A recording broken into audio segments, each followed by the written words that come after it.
In Radical Hope, Ethics in the Face of Cultural Devastation, Jonathan Lear examines a community staring down what the philosopher Martin Heidegger once called the impossible possibility of no longer being there. Lear's wonderful little book depicts the Crow Native Americans at the most critical juncture in their long history, the brink of extinction. Having lived untold generations by common narratives, cultural practices, and linguistic habits, the Crow faced an unimaginable challenge with the arrival of the white man. It was not the white man's armies and modernized weapons, his disease or his Christianity, or even his inexhaustible greed for land and seemingly natural propensities for wanton destruction that challenged the Crow way of being. No doubt the white man's modernized, Christianized violence had the potential to wipe the Crow nation from the face of the earth. But then again, so had many other enemies. Indeed, it was this very ability to confront calamity and survive that engendered Crow existence. Danger was no threat to these people. In some ways, it was their very lifeblood. Rather, a far more encompassing menace loomed when the white men arrived and brought all that modernized and Christianized violence: the death of the buffalo. If survival despite ongoing danger constituted the fabric of Crow culture, and if stories of past survival enabled them to imagine a future despite the many perilous challenges of the present, then it was the buffalo that symbolized this life battle between past and future. The buffalo were not simply a source of physical sustenance for the Crow, but indeed their cultural and spiritual emblem. Their entire way of life, their seasonal patterns, the basic trades of their people, their cultural routines, the trusted processes by which boys proceeded into manhood and women demonstrated their part in the vast and timeless community of Crow revolved around the buffalo. Take away the buffalo, and you take away Crow life. Hence, it was a very specific violation on the part of white modernity and Christianity that led to the Crow nation's cultural collapse.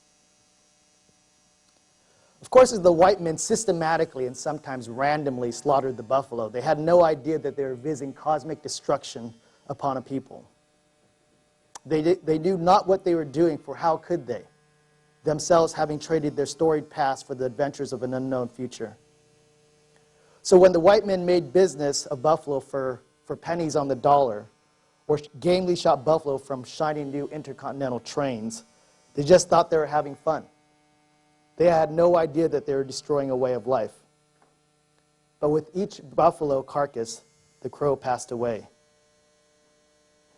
The Crow warrior chief Plentycoop described what happened. "You saw what happened to us when the buffalo went away. The hearts of my people fell to the ground, and they could not lift them up again. After this, nothing happened. There was little singing anywhere." Plentycoop describes with great profundity what happened to the Crow when he says, "After this, nothing happened." There was no more future. The very thing that held past, present, and future together vanished. And as such, the Crow long history ended. Nothing happened any longer. Lear, a psychoanalyst deeply influenced by Heidegger's existential philosophy, is keenly interested in how people respond to a future without a future. How they tell the story of their lives when their stories no longer hold meaning. He writes, "The problem goes deeper than competing narratives. The issue is that the Crow have lost the concepts with which they would construct a narrative. This is a real loss, not just one that is described from a certain point of view. It is a real loss of a point of view." For the Crow, history had literally come to an end.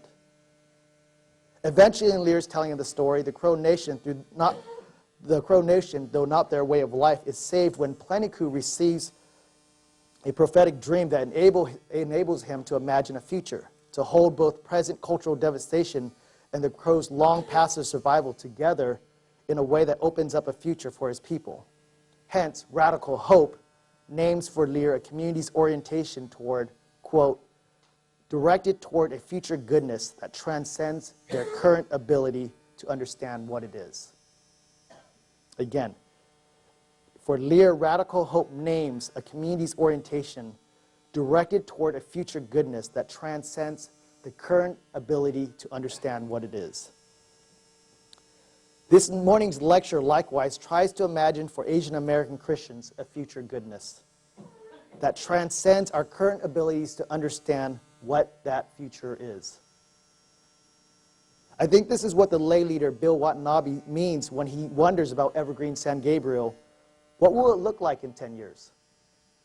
Perhaps it will look like something that we are not familiar with at all.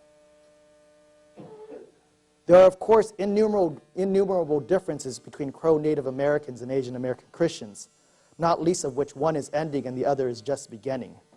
But they share at least one thing in common: finding themselves captive in what have become strange lands.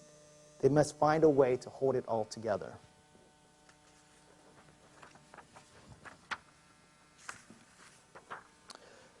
This morning, I try to describe what Lear calls a future goodness that transcends our current ability to understand it. For the Asian American Church, what is this unknown future? What is this future goodness? On the one hand, as Lear says, we don't know. We don't get to. Within the life of Christianity, life with the Spirit, life in exile, these are futures that God will give to us, and we will have to receive on our journey.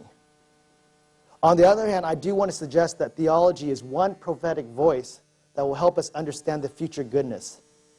That theology, like Pleniko's dream, is a dream-like prophecy from the unknown recesses of the past that might give us a chance into the future. More importantly, more critically, I want to suggest that the Asian American Church is this future goodness. It is a future goodness that has not yet been understood, has not yet been received as a gift in America, but it is the future goodness of America and of American Christianity. The Asian American Church is the prophetic voice in its betwixt and between pilgrim migrant place in America. It is this Christianity that has a very real possibility to being the future goodness of American Christianity, a goodness not simply for Asian Americans, but for all of Christianity and for all of America.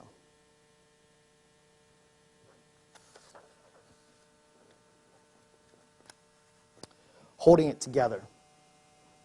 The tragedy of the Asian American Christian over and against, leaving behind, and separation that I outlined yesterday is that it need not be this way.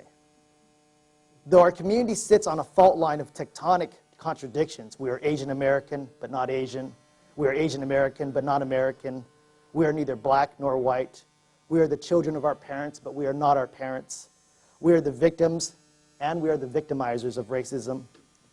We are inheritors of a discursive tradition that often sounds to us like a foreign language, so on and so forth. Still, there's a way to hold it together. Or let me rephrase that. There must be a way to hold it together. For what other options have we? The impossible possibility of cultural devastation, abdicating the many good graces that God created when God created Asian American Christianity. True, the dangers facing Asian American Christianity are formidable, but for us Christians, it is no more formidable than the great calling that marks our lives as Christians, to be in but not of this world. Faithfulness to this is our great task, in a way that makes mere survival not nearly the triumph that Lear suggests, who seems to think that survival for the Crow people rather than faithfulness to a way of life is all that matters. For Christians, survival is not our task, but faithfulness, even such that, as the martyrs remind us, death is oftentimes our greatest witness. The future of the Asian American Church is the future of the Christian church in America, and I would argue the future of America. For in our future stands the fate of every destiny that struggles between the impossible possibility of cultural death and the equally impossible possibility of cultural faithfulness. In the future of Asian American Christianity sits the future of Christianity in this land, the ability to hold together the many complexes of our lives on the pilgrimage from the earthly city to the heavenly city. We must hold it together because we have to. We can hold it together because the one who calls us to be in but not of the world was himself in but not of the world, and hence is able to bring to completion our great task. This morning I juxtaposed yesterday's over and against, leaving behind and separation from, with holding together. Rather than over and against, good moral traditions hold together the multiple allegiances that always constitute an identity. In some sense, identity is nothing other than this holding together, especially within the context of late modernity. There are few identities that are not some amalgam between multiple traditions, narratives, and visions of the good. Rather than leaving behind, good traditions always hold together several generations at once as they journey between past and future. It is only the most deceived tradition that believes it has truly transcended its past. Rather than separation from, good moral traditions lean into the past, learning from the vast stories of its discursive history in order to see rightly the challenges of the future. Members of good traditions do not fear, but indeed welcome past discourses as a conversation about them. Theology is a conversation that cannot go forward without us. It is by tending the past that Asian American Christianity will find itself productive of the most amazing possibilities. Returning to Hannah Arendt, it is precisely in the fragile moment between past and future that the generative processes of thought and action emerge onto the world stage, rather than a future set over and against a discarded past, or one undercut by infinite repetition of the past. The church exists in the spirit-created sliver between past and future. In this holy space between what God has done and what God will do, the Asian American church gathers the fragments of its memories and through the courage of hope patches together a quilted future. It is hard work because it is delicate work. And the pieces that comprise our future are none other than the remainders of God's infinite presence that can never be contained, and so surges forward, creating a future as the moreness of that presence. Those who dare minister in God's church requires what the psalmist calls skillful hands and integrity of heart. Because the past as living a memory arrives as living flesh. You guys in this room are the bearers of the living memory of Asian American Christianity. These cherished ones are indeed treasures hidden in earthen vessels and must be handled with care, for they memorialize the three-in-one God of eternity as also the past, present, future God of time. Here, the most innovative Asian American ministries flourish because they grow in the same rich soil where the incarnate Word pitched a tent and lived among us. Here, innovations follow course in continuity with that which came before. Here, the new self shows as honor of the old. The genuinely new always for Christianity holds together. Describing how New Song is held together, continuity and innovation, past and future, Dave Gibbons writes, "We're different, but not entirely new. Our prayer is that we always show deference and humility to the previous generations. To be new is not the goal, but to be Christ-like and adaptive to the Spirit's movements within the myriads of subcultures in any given context. We're firm believers in the movement of embrace as espoused by theologian Miroslav Volf. This embrace is even of our past. By tending a common history and the God common to that history, do Christians come to find that they are gathered around one body, as one body. Without that shared history, these other communities cannot help but appear as competitors within the cultural logic of capitalism. Gathered around the one body made available not through competition, but offered as gift, the basic economies of these previously rival communities are transformed into a mutual sharing. Through this sharing, the respective communities each face different challenges, but they share a common inheritance through which to negotiate both these challenges and one another at the intersection of these challenges. The sacramental shape of Christian existence between baptism and the Lord's Supper introduces and instantiates into the world a politics called church, by which Asians and Asian Americans and all race Americans, and generations across generations share a common life within God's infinite generosity and eternal accommodation. Since God is eternal, there is space within God's life for all of these. As the Lutheran theologian Robert Jensen writes, God can, if he chooses, accommodate other persons in his life without distorting that life. God is, to state it as boldly as possible, roomy. The divine economy called God's roominess is both metaphysical and pragmatic, speaking on ontological and practical registers. All the nations, including all the nations of America, share in the cosmic transformation of God's salvation and in the imminent material performances of that salvation. This means this common sharing is no flaccid multiculturalism, which cordons in zoo-like conditions difference for the sake of difference. Rather, this common sharing is a genuine sharing, a true commonweal. The baptized are initiated into the same body to be the same body. They drink the same blood from the same cup. Hence, Emmanuel Katangale, our Ugandan priest who didn't know he was black until he came to America, describes worship as a wild space that cannot, with its mutually adhering bodies, but seem unhygienic according to Western standards of sterile individualism. Sharing God's body renders us, as God's body, the visible image of God in the world, while simultaneously making visible our particularities that reflect God's created gift of difference. The one body of Christ makes visible this one body in all of its parts. There is no body without its parts. Unlike what has become the case in market economies, these body parts do not compete with one another, but are each the condition of the other's health and wholeness. Hence, Asian immigrant Christians and Asian American Christians and their racial others, theology and the church are each parts of one body. As Paul quips, feet and hands and ears and eyes are not at cross purposes with one another. Quote, you are the body and individually members of it, Paul writes. We are each Christian and individually Christian. We're each Christian and individually theologians or pastors. We're each Christians and Mexican Americans or Asian immigrants, parents and children. As Father Katangale intones, if we can begin to see each other, not as strangers in competition for limited resources, but as gifts of a gracious God, then we will already have discovered ourselves anew within a new imagination on the road to a new and revolutionary future, which worship both signals and embodies. In other words, holding it together for Christians is a form of worship.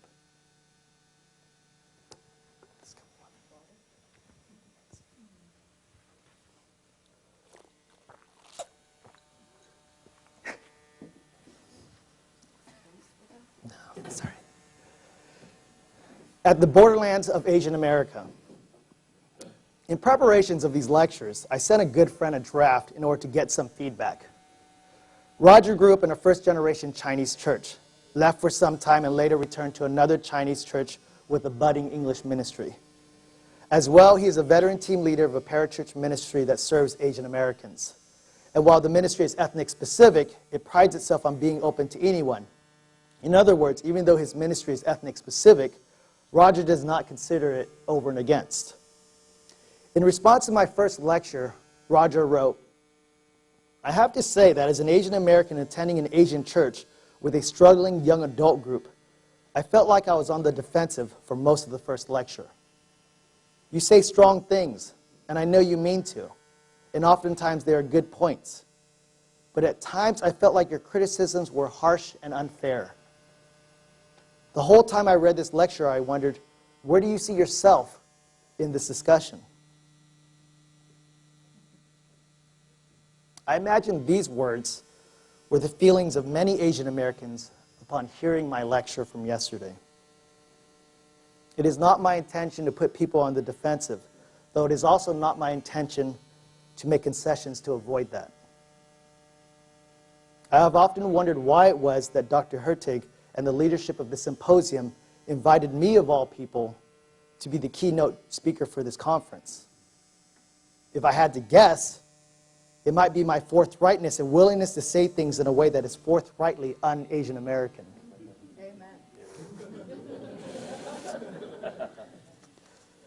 In other words, given all the work they're putting into getting everyone together, I'm certain they wanted someone interesting.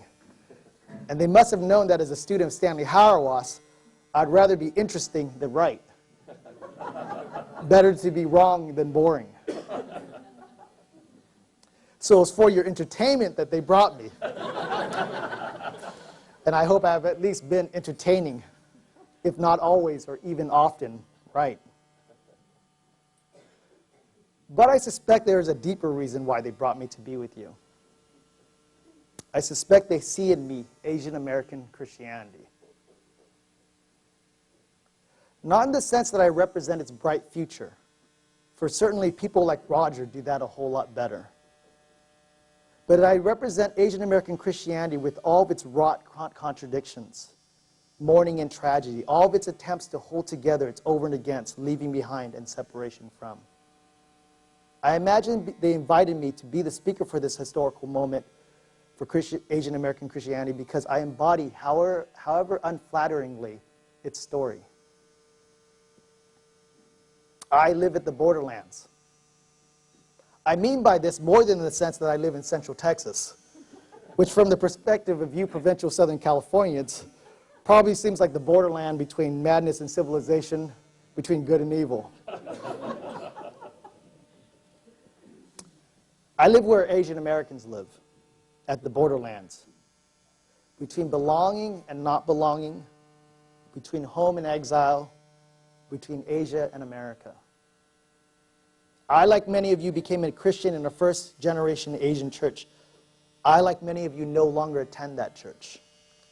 For 9 years, I was involved with InterVarsity Christian Fellowship, 4 of those years as a student leader, 5 years on staff. Over those years, I saw the fellowship and hence its character become increasingly Asian American as the second and third generation showed up on campus and claimed their birthright.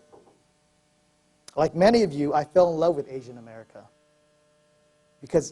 largely because I identified with it, understood its passions, struggles, and questions and desires as my own. In Asian America, I found a home. If I had stayed in California, I have little doubt that I would have made my home there, taking up residence in a second and third generation Asian American church and taking in all that is Asia and America in Southern California. But for many reasons, my wife Carrie and I left and found ourselves, of all places, in North Carolina, where there are less Asians than squirrels.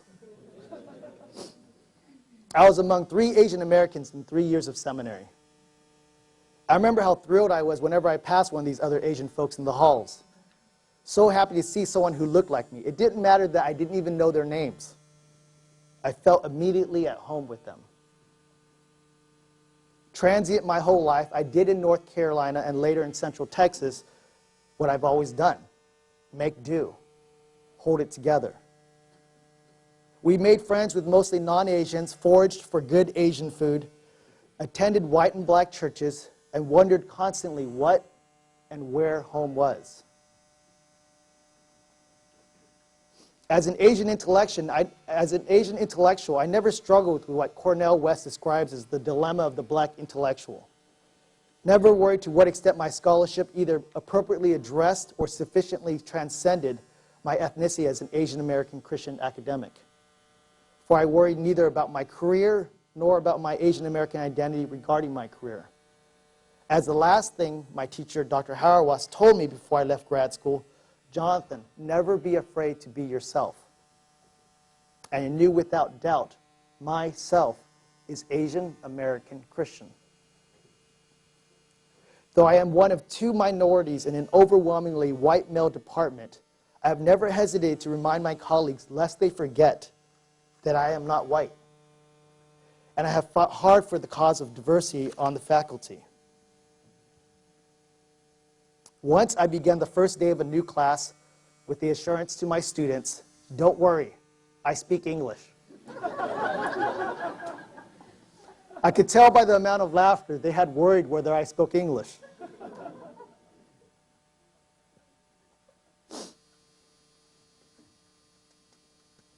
As confidently as I have tried to position myself in my largely white world, I have often felt great loneliness, longing for a place called home. In a very white part of the country, in a very white job where I read white theologians and teach white students, while surrounded by white colleagues, oftentimes living in intentional Christian communities with white people, playing basketball with white guys, attending a white church in oftentimes what feels like a white religion, I've sometimes asked myself, am I turning white? I hope not. I hope that I am turning these white places yellow. But unmistakably, there is a longing for something that is not over and against, something that is not a leaving behind, something that is not separated from what feels like a big part of who I am. In my world, I imagine everyone else feels more at home than I do. I assume that everyone else doesn't feel a stranger in a strange land as do Carrie and I, and as I sense my children increasingly will. Is what I long for to be surrounded by Asian Americans the way I'm currently surrounded by white people? In some ways, for sure. In the same ways that many of our very good friends are Asian Americans from other parts of the country, we long to live in those other parts of the country. In the same way that we used to be affirmed and encouraged in Asian American churches and esteemed as Asian American leaders and mentors, we long for a place where we don't have to prove ourselves given white people's low expectations of Asian American Christians.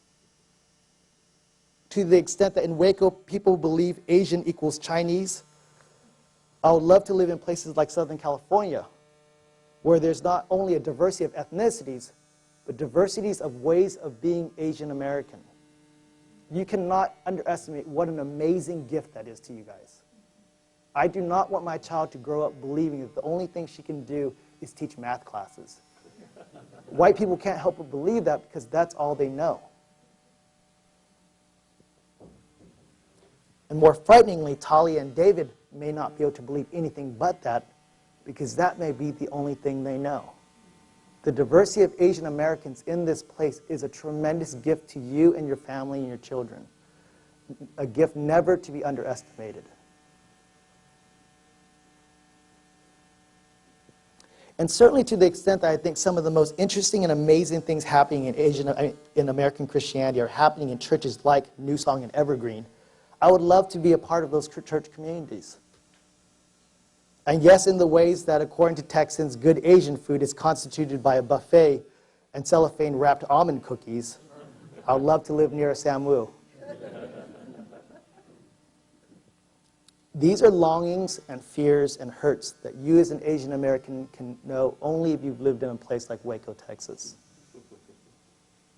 These are the longings nurtured by a childhood lived outside the ambit of Asian American Christianity and its communities, of abiding loneliness of growing up without Asian friends, with the deep scars of racism, an adolescent that was saved from itself only at the age of 16 when I first stepped up into the world-affirming world of the Chinese Baptist Church of Orange County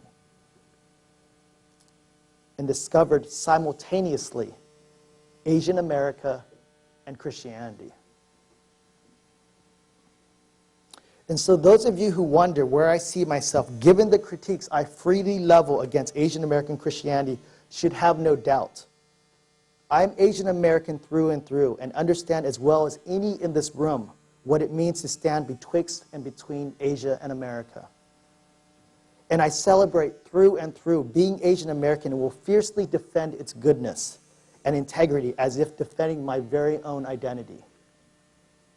My critique is but a vigorous defense of what I consider the extraordinary gift of Asian American Christianity. And to quote Amy Tan, it may look worthless, but it comes from afar and carries with it all my good intentions. I, like many of you in this room, am Asian American Christianity. We are its desires, its hopes and frustrations, its paradoxes and failures, its exodus and its homecoming. God created us Asian American, just as God made us Christian. Our Christianity reminds us of the goodness of being Asian American, and being Asian American reminds us what it means to be Christian, to be between homes, to be strangers in strange lands, betwixt and between, holding it together, pilgrims on the way somewhere.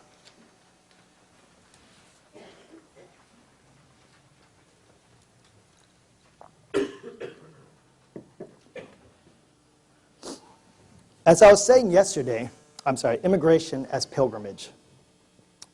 As I was saying yesterday, Asian Americans have been too quick to relinquish their identity with Asian immigrants. Yesterday, I talked about the consequences that had for our relationships with our Asian immigrant forebears regarding the racial modes of violence we enact against Asians and sometimes even against our own bodies. This violence is part of becoming American, since becoming American has come to mean passing into whiteness by shedding certain things. I also said this was framed by a second bind, that while we so desperately want to be Americans, America would not allow it, seeing us as outsiders. Asian Americans enact the violence necessary to be American, but are considered forever foreigners within America. In this way, the Asian American is neither Asian nor American. She sits at the borderland between, forever leaving Asia and forever arriving in America, not allowed a home in either place. This is the state of pilgrimage. As lamentable as this position may be, I believe it has the potential to be the future of Christianity in America.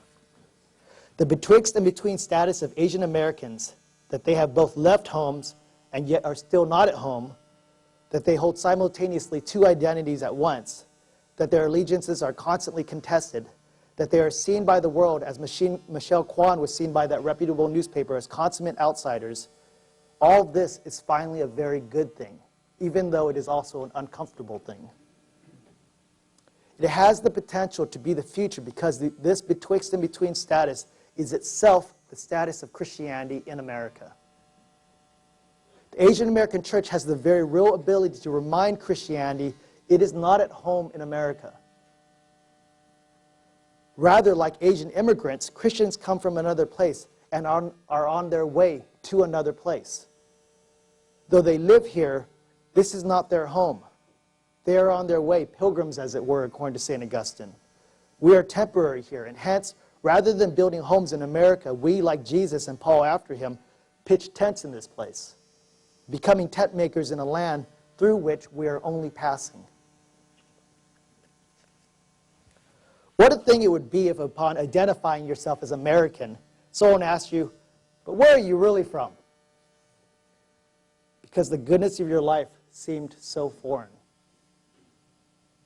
Christians in America, like Asian Americans in America, are not home, having left, having immigrated, having been exiled.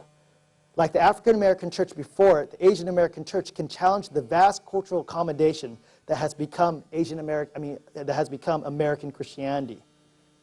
The African American church knows America is not its home, since black people have too often become the wretched of the earth, as they are reminded on a daily basis in racist America. And so the African American church has been the constant reminder to African Americans that they are not granted full citizenship in this country because they are citizens of another country. According to African American folklore, as portrayed beautifully in Toni Morrison's Song of Solomon, at the worst moments of slavery, the African would sprout wings, taken away during the Middle Passage, and fly away. Folk tales like this became the living subtext of their lives in the New World. At its worst, Asian American Christianity sets itself over and against, leaves behind, and separates from, as part of an idolatrous attempt to establish a home in America. Let me repeat that. At its worst, Asian American Christianity sets itself over and against, leaves behind, and separates from, as part of an idolatrous attempt to establish a home in America. Tired of longing, fearful of not belonging, humiliated and exiled, they give up the pilgrimage of faithfulness for an acclamation to comfort. They, of course, are not alone in this. It is America's great pathos to conflate Christianity with security. And as Americans, we Asian American Christians are not immune to this. Instead of honoring and protecting the great gift of our wanderings, rather than cherish, celebrate, and even evangelize our exile, we have set ourselves up in a barricaded home in manicured suburbs in America's great loneliness. In this, we have become white. For the over and against, the leaving behind, and the separation from is what you do when you pass into whiteness. It need not be this way. But in order for it to not be this way, we will have to learn to embrace, not relinquish, our status as outsiders. We need to learn to embrace, not relinquish, our status as outsiders. We Christians will be forever foreigners until we come to that place where God will be the end of our desires. He will be seen without end, loved without stint, praised without weariness, to quote Augustine's City of God. Until then, Asian American Christians have the ability to remind the church in America that pilgrimage, while difficult, can also be life-giving.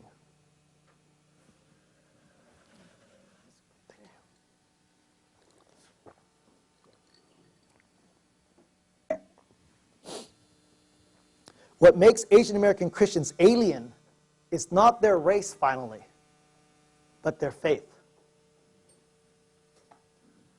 And their racial identity has the ability to inform that faith, to situate it betwixt and between. The Asian American lack of belonging can become an index for Christian lack of belonging. This is how I believe the rest of the church can learn from us. As long as we embrace our outsider status and understand America is not our home, as long as we understand faithfulness is our calling and not effectiveness, then the rest of the church can learn from us. If we do not hold on to those things, then we will have made the great mistake of the vast majority of American Christians, and that is to conflate America with Christianity. Here we might begin to see anew the struggles of the first generation church and find in their difficulties a paragon of the Christian life. Here we might take our cues not from the ones that leave, but the ones that stay and fight the good fight until it is finished.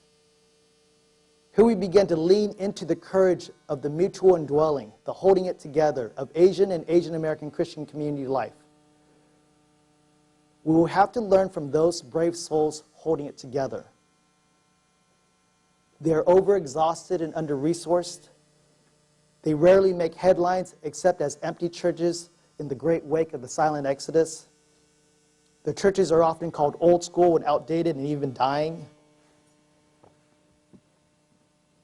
They feel caught between obeisance to one generation and squeaky wheel needs of the next. They are regularly punished for their faithfulness and silenced for their vision. And of course, I'm speaking of many of you in this room. I think here of all those ever-shrinking youth groups and their tireless leaders. I think of the ongoing struggles to create innovative ministries, all the while the first-generation Korean pastor can't figure out why the Jundasani doesn't show up for 6 a.m. prayer every morning of the week. Balancing the lives of their youth between overbearing parents and an imperializing MTV culture, they hold it together if holding it together only speaks to the lengths of their faithfulness. I think of the Campus Crusade students who return from schools like Stanford or Harvard, who by the creativity of their vision, see in their old school, outdated, dying churches fertile soil for new things. Bless their hearts, though they have the gifts to lead anywhere, they choose to lead here. They see huge increases every year as people learn to rethink the workplace or be more accountable with their money. True, few new people ever join these small communities and their numbers remain meager. But then again, who cares when you're seeing this kind of growth? And of course, I think of the English pastor. Having given everything for the congregation that grows smaller by the week, he realizes